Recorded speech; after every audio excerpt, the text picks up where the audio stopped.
నా పేరు Ramesh, Vizag city circle ఇన్స్పెక్టర్ని.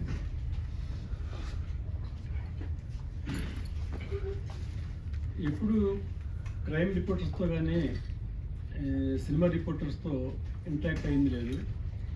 మన ప్రొడ్యూసర్ గారు బాపిరాజ్ గారి వల్ల నేను మీతో ఈరోజు ఇంటాక్ట్ అవ్వాల్సి వచ్చింది.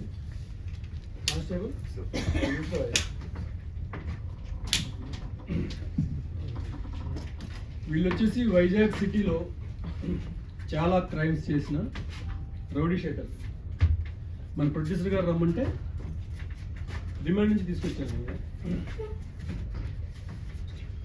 చాలా సెన్సిటివ్ మ్యాటర్ ఉన్న రెడ్ బుక్నే కొట్టేశారండి వీళ్ళు. మా స్టేట్లో అల్లకల్లోలంగా ఉంది.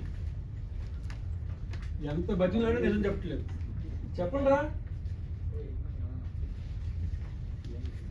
నా పేరు కాకరోజ్ సారు. గాజువాక్లో చిన్న చిన్న క్రిమినల్ కేసులు ఉన్నాయి సారు. నాకు ఆ రెడ్ డైరీకి సంబంధం లేదు సారు.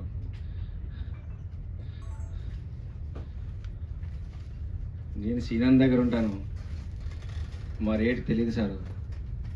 నన్ను ఒకేసేయండి సారు.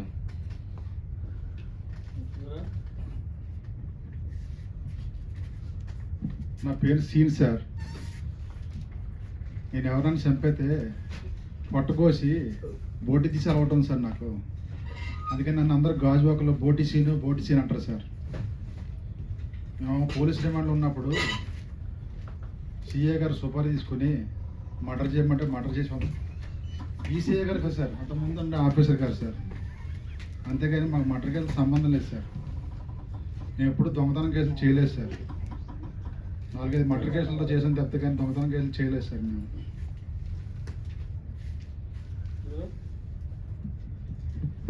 నా పేరు జానీ సార్. అమ్ముతోడు సార్. నాకేం తెలియదు సార్. నాకు చదవడమే రాదు సార్. ఆ ఎర్ర బుక్ గురించి నాకేం తెలుసు సార్. ఆయన నాకు అమ్మాయిలు తడతం తప్పించి అంతకు మించి ఏం తెలియదు సార్. అందులోకి మురికి కొంపలు ఉన్న అమ్మాయిల జోలికి తప్పించి డబ్బున్న అమ్మాయిలు ఏ జోలికి పోలేదు సార్. అంత మించి నాకేం తెలియదు సార్. నన్ను వదిలేయండి సార్. మిమ్మల్ని పోలీసు వాళ్ళు కొట్టారా?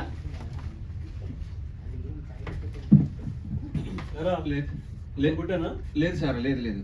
మేము వచ్చేదా చిన్న చిన్న కత్తిపొట్లతో సెన్సార్ కార్యక్రమాలు పూర్తి చేసుకుని ఈ సినిమా మార్చి 6వ తారీఖున ప్రేక్షకుల ముందుకు తీసుకురావడం జరుగుతుంది.